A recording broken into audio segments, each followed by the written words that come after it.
only on the Undercover Case Podcast Network.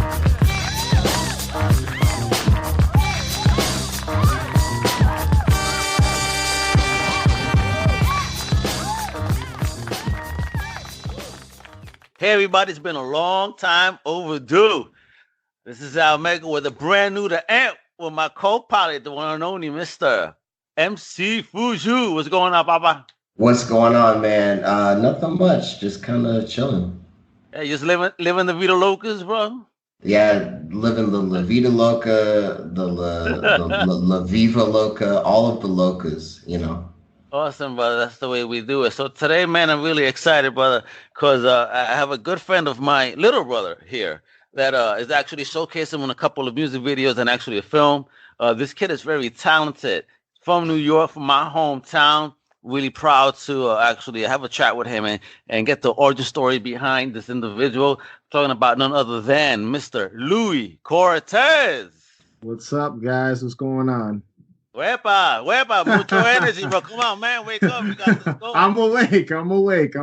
All right. So, folks, man, this guy's a very talented individual. He got a couple of stuff all over the place, man. You need to check out louiecortes.com. You got to check him out because he's a co-host of a podcast called Anthology Obscura. He has a web series going on called Haunted Hangover. He's actually produced a film called Good Day. He's been doing music videos here and there. This man is all over the place, man. Just a jack of all trades. Yeah, man. Exactly. I mean, he's popping off. So I'm very excited to talk to him. So, Louie. What's up? Question here. I want to know a little bit about your origin story here. When does this passion begin for you?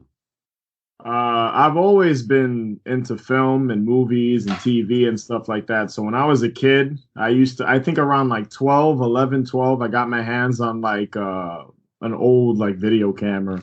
And I used to just record little shorts in like the backyard or in the street or whatever and with my siblings. And I just, film stuff. So as I got older, in my teens, I didn't really take it that serious. I always wrote some stories and ideas and stuff. And I tried to focus on being in a band, and that never really worked out. But then in my early 20s... Wait a minute. What type of band? Me? I was in like a metal band. It was metal. Yeah, oh. I never took it serious. Nice. Yeah, I never really took it serious. It was like I was like 15. I wasn't really good. I played the bass and stuff. But that's every 15-year-old who's in a metal band. Like nobody takes it serious. Yeah, I didn't really take it serious. I wasn't very good, and I just, I tried that till I was about 20, and I didn't really grab onto it as easy as some other people. Like I was just never very good at it. So then about, my early 20s, I started, I kind of jumped back into film and I started learning a little about, cameras because I was in college at the time. I never graduated. and my major was media technology and film, and I learned production, and I learned a little bit, this is a long time ago. We're talking over 10 years ago. Okay. And in my early 20s, I got involved with some friends of mine who, they're a little older than I am, and they had their own production company. And I kind of got, through that, I kind of got some experience. I got my first like paid gig around the age of like 24, 25 to write a film. Oh, cool. I didn't direct it or produce it. And with that kind of, it just kind of helped me kind of push me towards the direction I wanted to be as a director, producer, and editor. Because that's primarily what I am, Obviously, I shoot my own stuff. But that's kind of where it started, just working with friends and as a writer and as a cinematographer. And I got more and more experience. And and that basically made me who I am today. You know what I mean? So, yeah.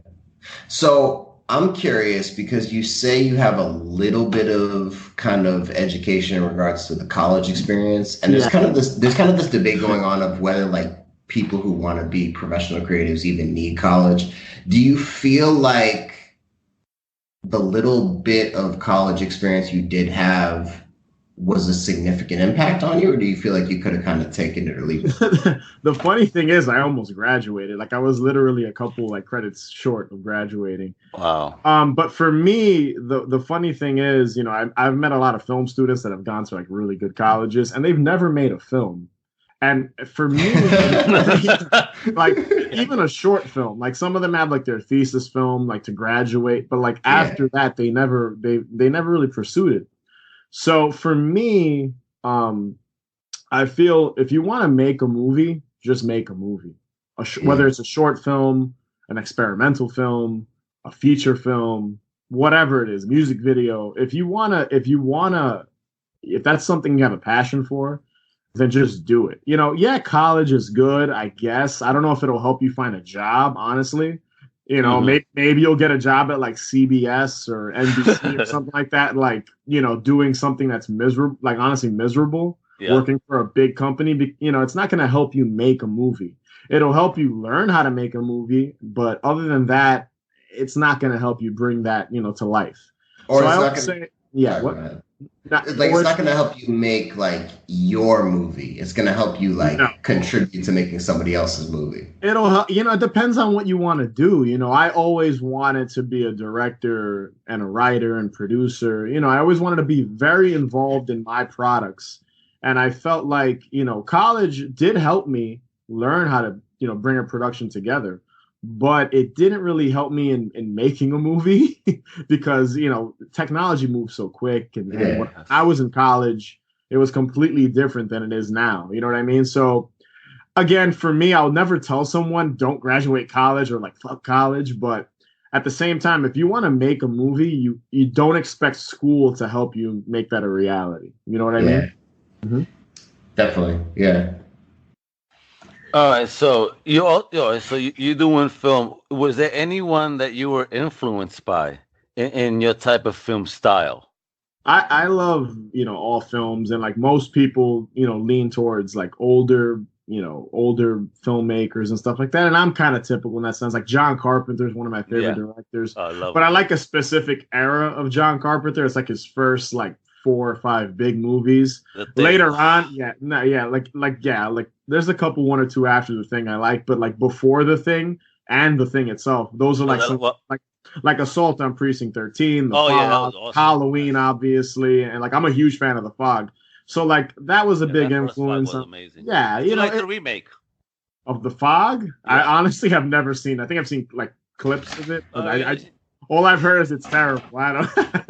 He doesn't want to get disrespect the OG. All right, gotcha. Yeah. I'm more into. I'm into old film, but I like new stuff too. And I'm a big fan of like Quentin Tarantino and typical filmmakers that most other filmmakers enjoy. You know what I mean? I'm a big fan of TV, like old television from the 90s. I'm in my early 30s. So like I'm a big fan of like Are You Afraid of the Dark and Goosebumps and a lot of like old anthology television and stuff like that. So that has a big influence on me as a filmmaker, which is a weird influence because they're not technically movies, but there's still a craft to make those type of series, absolutely, series or shorts or whatever you consider them. But so those, I always tell people those are a big influence on me. I grew up on that on that stuff. So the Goosebumps is really hot, man. I mean, we missed those type of shows where it was just half-hour stuff. I'm glad that Twilight Zone is back. I don't know if you've seen any of those. I have. Yeah, what do you think I'm a huge fan of the new Twilight Zone. What I think about it? Yeah, I've only watched maybe half the season. I have to actually finish it as we're recording right now. I only got, I think, 3 or 4 episodes in. I like it. I dig it. It's not as good as the original, but the one or two, the couple episodes I watched were pretty good. You know what I mean? Oh wait, there's one in particular. I guess we'll talk about it when you watch it. It's fantastic. And then this last episode that just came out is really like wow. A friend of mine actually texted me earlier today, and he was telling me, he's like, hey, did you watch the last episode of the new Twilight Zone? I'm like, no, not yet. He goes, it's really meta. So I'll probably get to it tonight or tomorrow. I like meta. Yeah, that's what I heard. But I'm a big fan of half-hour, anthology television and stuff like that. So that's always been an influence, on me, on top of some of the like older, horror. I'm a big drama fan. I love old action movies, so I'm all over the place, man, when it comes to what I like. I like what I like. That's basically it. I gotcha. Yeah. And all right, so you also do a podcast. Yeah, right? I do have a Anthology Obscura. Give us a little bit about that. Well, it's new. We've only been doing it for about 3 months now. Okay. So I a while back I had the idea of I have a website, so I have a production company, New Needle Productions.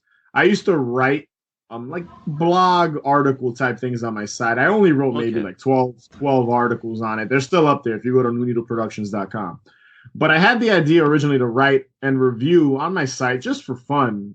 Um, write about these old and new anthology television shows. So a friend of mine who I met a few years ago, my friend Tom Palumbo, he's my co-host on the show. I came to him and I said, "Hey man, I have this idea for a podcast.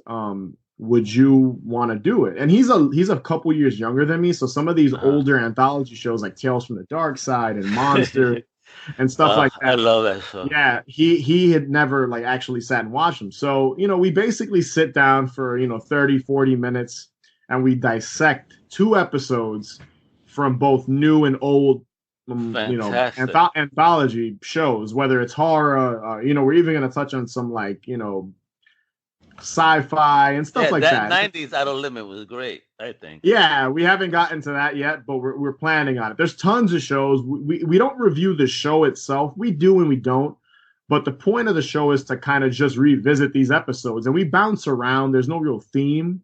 And we just kind of, it's like two guys bullshitting, talking about these shows, reviewing them. It's been a lot of fun. We have 7 episodes up. Again, we only started in I think February or March.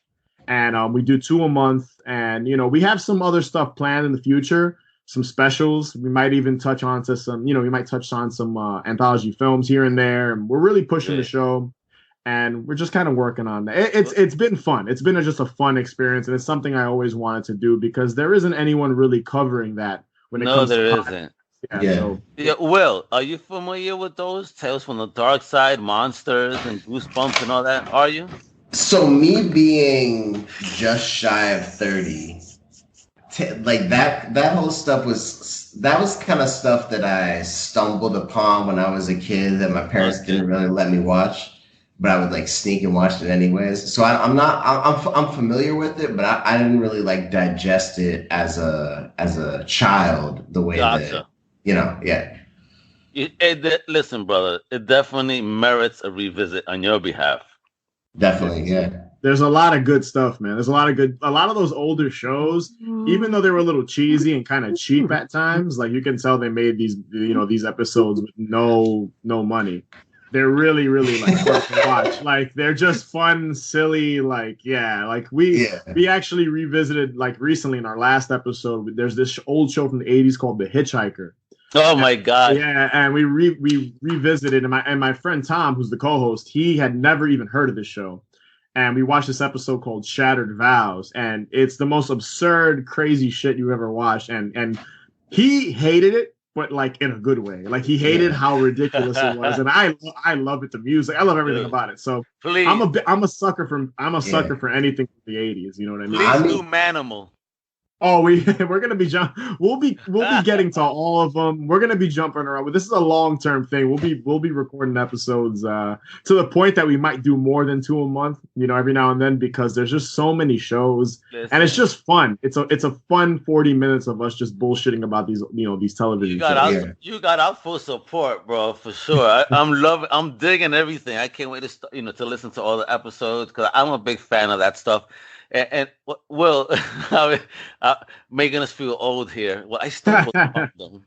I'm watching them when they were coming out and shit, Yeah. So you mentioned a show called The Hitchhiker, and for a second I thought you were talking about that Twilight Zone episode, like where the hitchhiker is death. Is that like a separate thing? Is that like related at all? That's a separate thing. This show is basically the show. The Hitchhiker is basically, every episode opens with like this random ominous hitchhiker on the side of a road, and then like it transitions into like these weird stories about like corrupt people, and there's horror elements to it's really weird. It almost looks like a softcore porno that would air like on Cinemax like in the 80s. Wow. But like it's amazing just how ridiculous the show is. And we cover a lot of these, like even Monsters, Tales from the Dark Side. A lot of these shows we cover fucking like they're insane. Just wasn't there a show back in the day of some car that could transform to like a truck or a helicopter in the 80s? I think that was Transformers. No, not Transformers. It was some live action show, stupid, trying to fight off of Knight Rider, but go the extra mile. It was some like ill vehicles. Or maybe it was more than one. It wasn't Mask. It was some live action. Damn it! I'll find out. I'm gonna DM you guys this shit because you guys you gotta review. Yeah, I don't, it doesn't ring a bell right now. Maybe afterwards when we're done recording, maybe it'll hit me, but I can't even think about what show that is. So. It's the most shit, but I'm showing my age. I'm sorry, bro. I'm sorry. You know? All right. And so you also produce a web series, right? Called Haunted Hangover. Yeah, that's also kind of, we're about to round off to a year with that. That's kind of, see, with the podcast and on Haunted Hangover, there are things I do in between my films, basically my filmmaking, my feature film, my web, my podcast I made, and short films and all that stuff. So Haunted Hangover, I'm a big fan of Halloween, the holiday. Yeah. So every Halloween for the past 3 decades of my life, I've been going to haunted houses, and I'm a big fan of haunted events and weird events and promo events and things like that. So nice. My sister and I, and also Tom, who's a part of Anthology Obscura, and some other friends of mine, we just go to these different haunted attractions or events or promo events or whatever they are, and we visit them. We get some footage here and there. We just kind of talk about them, review them. It's kind of like a hangout show. Yeah. And I'm also trying to get involved because I don't really see much of this on YouTube and interview people that are kind of involved in the haunt scene I'll interview them and talk to them how they got involved in it. It's a slow process because I'm so busy with so many other things. I try to drop an episode every month. They're about 5 to 10 minutes long. Yeah. And it's just us running through these haunted events or spooky places or it's all attractions, basically, these attractions. Yeah. And that's what the show is. We sit down, we talk about it, we talk about the pros and cons, and we just do a bunch, that's basically what it is. It's for fun. But it's I think we do some decent, we do some decent stuff. It was tough starting off because it was a new thing for me, because I'm not really I don't really like to be in front of the camera. I'm in front of the camera from time to time to do some of the interviews in our new episode that should be dropping this month. I'm in front of the camera. It's kind of weird for me to do that, but I also want to know what it feels like to be in front of the camera. Even though it's just me, you know what I mean? It's me. I'm not playing a character or anything. Yeah. But it's just something for us to do. But I've been having fun with that. My sister's involved. My sister's an actress, actually. She's involved. She's the host of the show. And I saw a couple of episodes, so they were really fun and informative. Thank you. I love some of the scenery within those haunted houses because my wife and I and my daughter, obviously are big horror fans because my brother, so that runs in the family. He learned that shit from me. He just went an extra mile with it. Jesus Christ. Yeah, it's fun, man. They're fun. Every October I go to at least 3 to 4 haunted houses, haunted attractions. And it's just it's something I've been doing my whole life, basically, since I was able to walk. And I felt like, you know what? I've been doing it so long. Why not, turn this in, I'm a filmmaker. Why not turn this into something? And that's where the idea, I like to have a drink or two every now and then. So we my sister came up with the idea, Haunted Hangover. We have a beer. We talk about the attraction, and we just kind of, we just review it. It's fun. You know what I mean? Nice. And then now let's get into the hard work stuff that you really do here. Okay. All right. So you have a feature film that's currently streaming on if you have an Amazon Prime folks subscription, the film is a feature film called Good Day.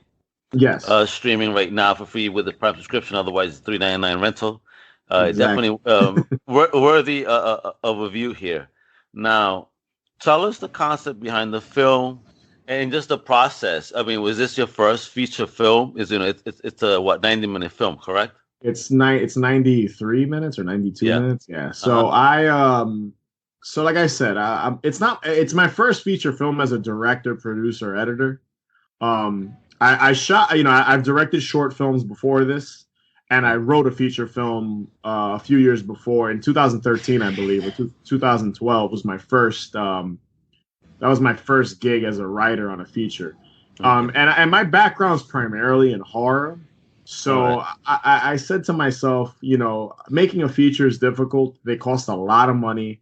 I'm a starving artist. I was 20. I think I was 27 at the time when I started working on Good Day on the script.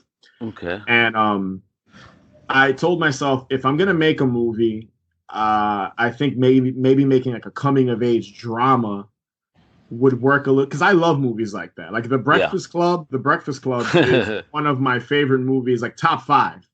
Gotcha. So Yeah. yeah, if you want to talk about stuff that influences me, The Breakfast Club is a huge influence on me. It's one of my favorite films, and it's not a horror film. Mm-hmm. So I told myself I want to make a movie like that, but set on Halloween with people in their early 20s or mid 20s. And just kind of dealing with relationships and kind of like the struggle that happens when you're kind of when you're turning from a teenager to an adult, basically, early 20s, you're kind of learning about yourself. And again, I'm a huge fan of Halloween as a holiday. So I said, you know what, I'm going to set it on Halloween and have like this big, it's kind of the backdrop. Halloween is the backdrop. So, I wrote the screenplay with a friend of mine, Christine Clark. She had some ideas for some shorts. And I kind of just tied it all together, and kind of her and I brought the script to life, and we kind of worked on it together. And she ended up starring as one of the leads in the film as well. Okay. And, it was a long process. I think it took us, I believe, 8 months to shoot. And another like 5 to 6 for me to edit the film. Wow. Yeah, we had and our crew was small. I had maybe like the actual crew was about 8 people, 9 people. Wow. Look at And that. and then it's an ensemble cast, so I have 6 kind of leads of the film, 5 to 6 leads. And then I have, there's a big Halloween party scene. There's a couple scenes at a Halloween party, had like 20, 30 extras. So it was, it's not a big film, but we do bounce around between locations. I had some cool locations that I got for nothing, and I'm friends with a lot of actors, and they all did a phenomenal job, in the movie, and they came out, they toughed it out, and they all did great. And I'm really proud of the film. It's not for everybody. It's a very talk heavy film.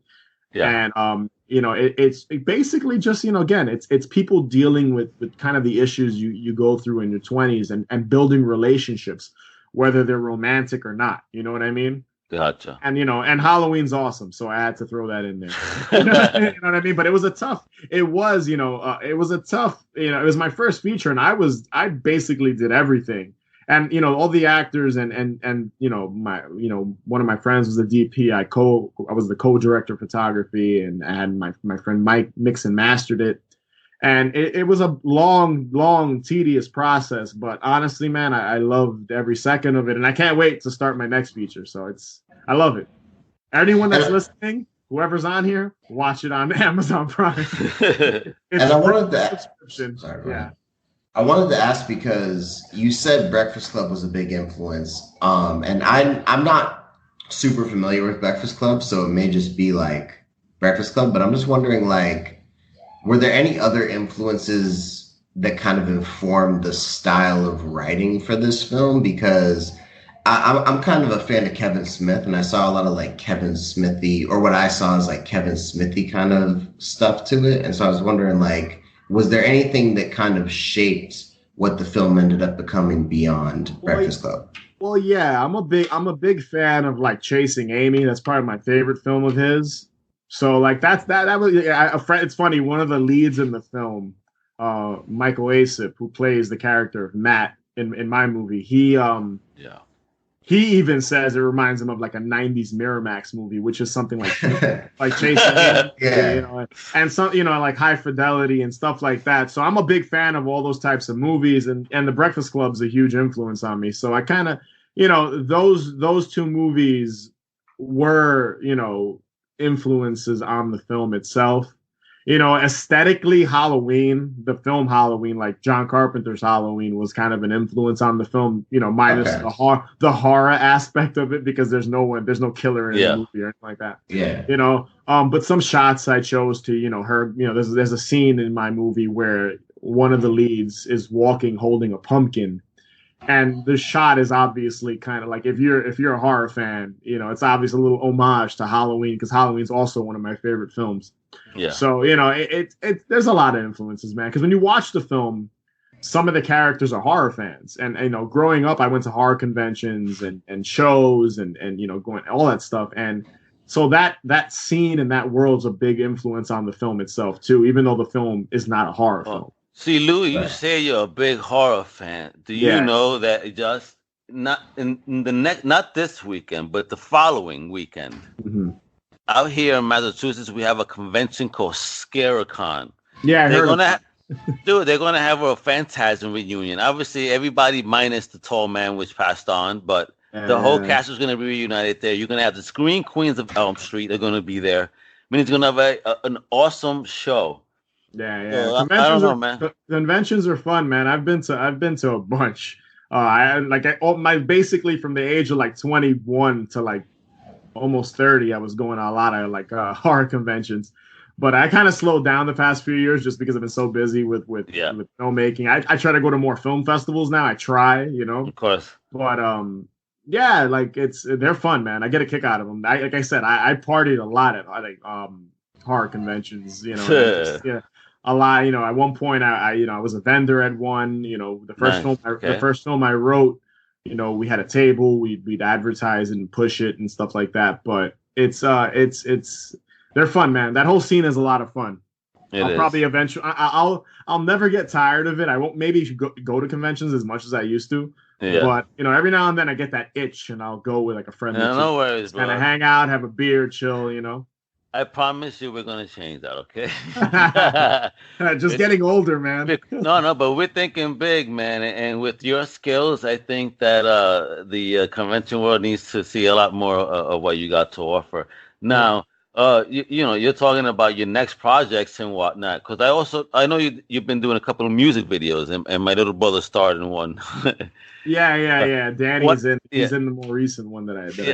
It made me laugh because he showed me the video, and then my response to him was, the one thing I learned from this video is never buy Coke from Danny. Yeah,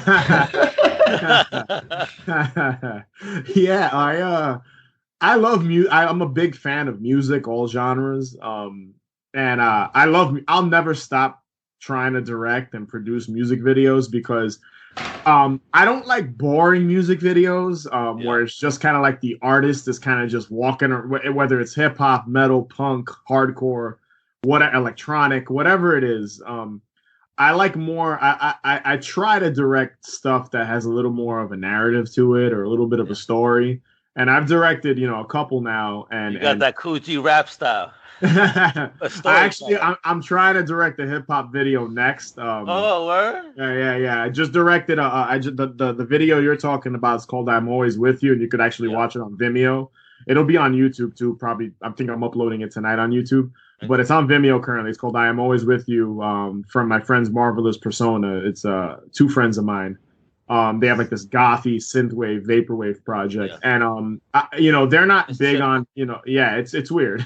But one of the singers actually in the video, and I like to produce videos, you know, music videos that have kind of a narrative, you know, or try to have a narrative, or just are a little different, because I'm not a fan of just people kind of singing to the camera, and you know, it gets kind of boring and repetitive. You know what I mean? Sometimes it could pay the bills. You know what I mean? If you, you know, if an artist comes up to me and they're like, "Hey, you know, I'm looking for someone direct and produce a music video for me. I have a concept." You know, most of the time they'll let me have input as a director, and they don't really, you know, I've never dealt with an asshole musician, not yet at least. And I'll throw my own twist on the video, and obviously I'll shoot it, or I'll have someone help me shoot it, and I direct photography, and I'll just continue pushing, you know, to get my vision across. But I've worked with some talented and great musicians. You know, Robbie Bloodshed's a friend of mine. I've directed 3 of his music videos. My friend D Catalano, he's a really good friend of mine. He scores a lot of my stuff, and I've directed, you know, 2 or 3 videos for him and Marvelous Persona and a bunch of other artists. And I'm gonna continue doing that. I'll never stop doing it. I love music. I love directing weird abstract shit for like musicians. And there you go. Well, you're talking to a musician on the line over here with Emcee Fuju. You know what I'm saying? Yeah. A very talented rapper out of Massachusetts. There you go. All right, cool. Gotta check it out. Yeah. So Fuju, what do you think about that? I mean, you know, videos being directed in more of a narrative type of setting as opposed to somebody just grabbing their balls per se. Yeah, so like I guess I can only really accurately speak in regards to myself. So it's like the kinds of videos I like to see and the kinds of videos like I would like for myself are the more like narrative driven films. Like I don't know, because that's the kind of music video I grew up on, right? Like early 2000s, 90s. It's like a lot of that stuff was more narrative in regards to hip hop. So Well, yeah, I like what happens with hip hop or even like a metal band or a punk band or whatever. They'll they'll stand in front of the camera and just kind of recite the lyrics or lip sing it or whatever, and you have to match it up in post. But like it gets just kind of boring to me. Like it's like, all right, cool, you're standing in front of the camera, you're rapping or you're doing whatever, you're singing, and I don't know. I just feel like, as a filmmaker, I want to be a little more creative when it comes to a music video. And I feel like you can add more atmosphere and an aesthetic to it and just tell a story. It doesn't have to be the clearest story because obviously you don't have any dialogue. But if you can use the images to kind of get the point across, it could be really effective. And people will remember your song and the video. You know what I mean? So I try yeah, to, when it comes to stuff I'm directing, music video wise, I just always try to add something that's memorable. I try. Again, remember, sometimes I'll get hired to direct a music video and I'll just have to kind of like, yeah, all right, this is what they want. They come with the idea and I'll be like, all right, I'll do it this way, but I'll also yeah. tweak certain things to fit more what I like and kind of add my own twist to things. You know what I mean? And I'll always be that way when it comes to anything creatively. As a filmmaker, I'm always gonna try to add my own twist to things because I'm when it comes to directing as a director, I'm like super duper like I'm big into like final. I'm an editor too, so all my projects that I edit and direct, I like want final cut on. I want basically it's my product at the end of the day. It's theirs Yeah, too as a I feel musician. like it should You know, be at least a yeah, visual element. yeah, I love it. I love it. I'll always direct music videos, and I have some stuff lined up in the future that's music video related, sort of, and I'll always push for that because I just find it fun, man. They're fun to do. You know what I mean? So, Yeah, definitely. What's next on the movie scene? I have two projects. I'm writing my next feature, Okay. um, which has been a long process. Writing a movie isn't easy. It's a lot of work. Yeah. Making a movie is really tedious in general. You write because I'm a writer too, so I'll write the first draft. I usually write with a co-writer of something. I'll usually come up with a concept. Okay. I'll write first draft or part of the first draft, and then I have friends that are writers, and I'll see who wants to be a part of it, and I'll get them involved, and they'll kind of help me kind of flesh everything out because I like to have another voice to the dialogue. And after Of that, I'll do course. I'll do pre-production, and that'll take some time, and then shooting. It's a long process, but I am writing my next feature. It's kind of like a horror thriller action type of thing. Uh-oh. Oh, a Very whole mix. very very small though. It's not a big film, so it's actually almost a little smaller than Good Day because my film was made with no money, and I did as much as I could with limited resources. So Yeah. my next step is to kind of take that same the same approach with Good Day Yeah. but really hone in and focus on the acting and the cinematography and the sound. Sound is so important. Yeah. And I'm working on that. I also have another project that should be starting this year, which I won't give too much detail on, but it's something along the line of like Pink Floyd's The Wall, which is a music friend of mine. He's I mentioned him over D Catalano. He's releasing an album later this year, and we're gonna kind of Okay. make this short film, long form short film movie kind of thing, which I'm writing now and I'm, almost done with putting together. And we'll probably start shooting that later this year and then hopefully release early next year. And then after that, hopefully I'll have my feature script done and I'll be working on that. But yeah, just keep him busy, man. I have Haunted Hangover, my web series, my web series, which I work on, and then I have the podcast too. So I'm always working, man. I'm You're all always, over the place. yeah, dude. Jesus. I'm all over the. Plus, life. You have things to do in life. So it's kind of like I have to. I hustle between everything, and sometimes it's draining, and I feel burnt out. But I fucking love it, man. I love it. I love creating. You have to be proud of your own work, man. Like that's first and foremost. Be proud of what you're Yeah. doing, and Love then what you do. then you worry about what other people think, and even that you can't worry about. You know what you have to You worry can't. about? The people You, that are AP watching team. content. Yep. You can't worry about what other people are doing. Worry about For me, people. I worry about my Yeah, team. You know, exactly. if people see, they see. But my team is awesome. Check them out. Check them out. They're amazing. That's it. But That's what it's about. Familia. but yeah, man, I'm working on those. Those are the two next big things. I'm in the last stages of finishing post production on a short film I Okay. shot a few months back, and the last year I shot it. And it's been a long process just because I'm really taking my time with it. And I've had other things I've obviously been working on in between, music videos and all this other stuff I'm doing. But I have a rough cut done. I did all my stuff. I'm just doing mixing and mastering now and some special effects. I actually will be dropping a teaser trailer probably this weekend or the next day Oh or two. shit. And the short's Uh-oh. it's a horror short called Eve. And I'll be Say submitting that word. to I'll be submitting that to film festivals and trying to get some screenings here and there. And Oh, it'll hey, I could yeah. help. We could help. We're Oh, connected definitely. with a couple of event people that do movie stuff. So Oh, we'll talk. you We'll gotta talk. holler. Yo, Yeah, I'll listen, you help definitely my will. brother, I got your back. Yeah, Olvídate, right, Will, man? We're I all fam here. so I'm working on that now. That'll be I'm releasing a teaser trailer, a little 15-20 second teaser trailer for that. I have a buddy of mine working on the poster art right now, and then that'll be hitting some festivals hopefully, and then I'll probably release it online sometime early next year or at the end of this year. So for a couple months, hopefully it gets a couple screenings, and then I'll worry about that. But I'm actually really happy. I had about a crew of like 10 working on this short film. It's crazy. I had a huge crew. I couldn't believe it. And all Oh, the actors are people I've worked with before. bless, And man. people, Awesome. yeah. So Bless, brother. yeah, yeah. So, in doing all this as a creator overall, what is to you the most difficult thing in the process, and how do you overcome that? It just kind of like overcoming laziness is kind of So is my yourself, overcoming yeah, yourself. like for me, I love to watch movies. I love playing video games. You know what I mean? Like so it's really just me.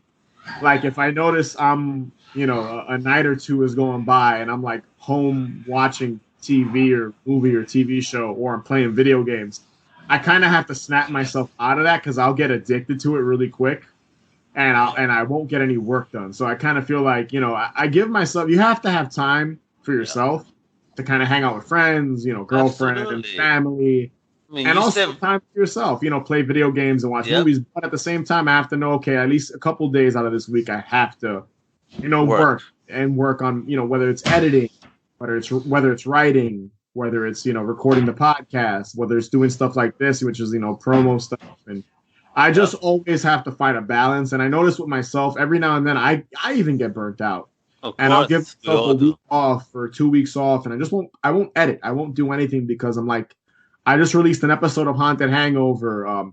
We recorded a podcast. I'm finishing the short. I'm writing the next feed. Like you get burnt out, and you just want to turn your brain off and play a video game, or turn your brain off and go to a movie. And so that's kind of what I find the most difficult thing because I'm really hard on myself. I'm not working. You know what I mean? So I don't know. Even listen, I'm the type that keeps working. I don't know how to vacation, bro. All right, that's real same talk. here. Same here, man. I don't know how to do that. I can't. I don't. It's just, but that's the entrepreneur in us. That's the passion. That's the spirit, which is wonderful. Just like with Fuju, when he sends me clips of his hottest new rhymes, Yep. good Check The artist, man. No, no. it most out. fire rhymes Yeah, on yo, he Twitter. got fire, and he's definitely gonna make it. Just you got to keep going. Just keep going, bro. Pushing, man. Keep pushing. That's what it's all about. It's all about just consistency and pushing. And even consistency is tough, man. Again, It it's even is. like with my TV show, my web series, Haunted Hangover, and with my filmmaking. It's consistency. Sometimes a couple weeks will pass by and I don't post up a video on the web series the Yeah, you web should series. kick yourself in the butt for not doing that. Yeah, and I'm trying to not let that happen, but at the same time, I'm doing 4 or 5 different things at once. I'm Yeah, one person, so I'm also like, as long as I'm doing it, as long as something is getting done, yeah.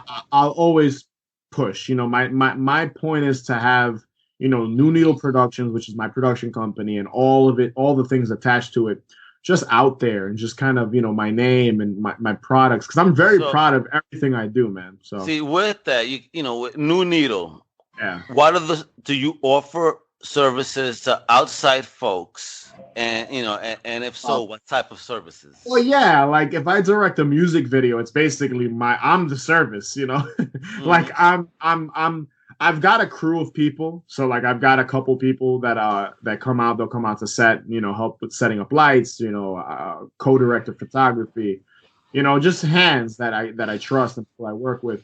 Like if people want a music video, I'm the one that does it. I have people come out and help, and I'm basically, so we do offer, but it usually isn't a producer, director, editor, cinematography, point. It's basically me. You know what I mean? So we do it. We do, and I do plan on doing more of that. But it's usually, again, as a director, as an editor. So awesome.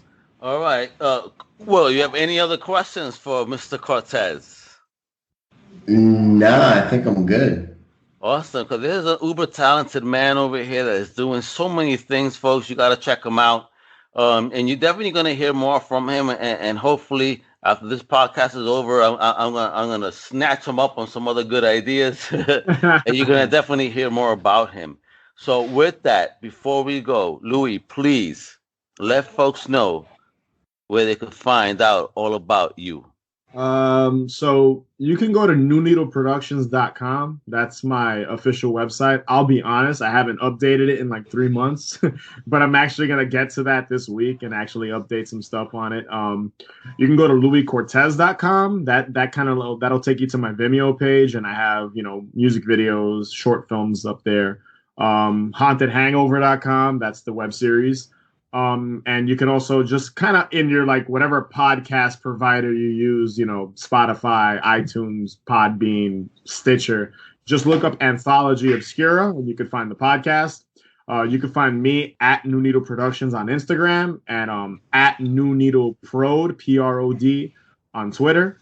I post on those two things all the time. Probably nonsense, film related stuff, but that's where you can find me. Just look up Louie Cortes, New Needle Productions, and you'll find me. And there you go, man. And I know Fuju has been working on a lot of material and whatnot. Fuju, are we gonna have a teaser? Anything coming up? What's going on? So I recently wrote like pretty much a whole song. But shit. I'm not gonna be able to get in the studio anytime soon. So I think I might just do a cell phone video, which isn't the perfect option, but it's something. But yeah, I might drop that like next week, within the next week, I can say. But as far as socials go, I recently changed my socials because I'm pretty fickle. So when it comes to Twitter, you can find me at the most middle. I'm kind of going for this like very like middle medium niche of like I'm not too skinny, but I'm also kind of chubby, and then Instagram is medium sized Will, and so that's where you can find me. Hey, I'm 44 and I'm medium still. Even though I got that, it's a good place to be. I got a little dad bod, but not that dad bod. You know what I mean? Yeah, it's a good place to be. It's a decent place to be, especially after 25, I think. Oh man, at 44, I'm looking like I'm in my 30s. I think. There you go.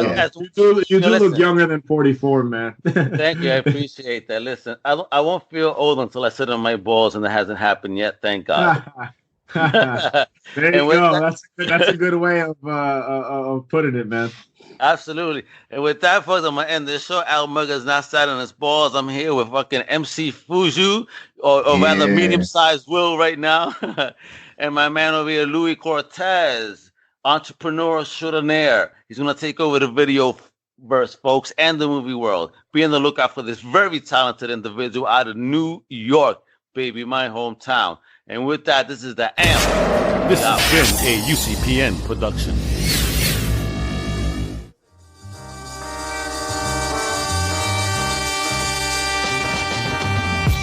Thank you for listening. Make sure to visit the Undercover Case website to listen to the rest of our podcast and video family. And visit Comic Crusaders for the latest and greatest in the world of comics.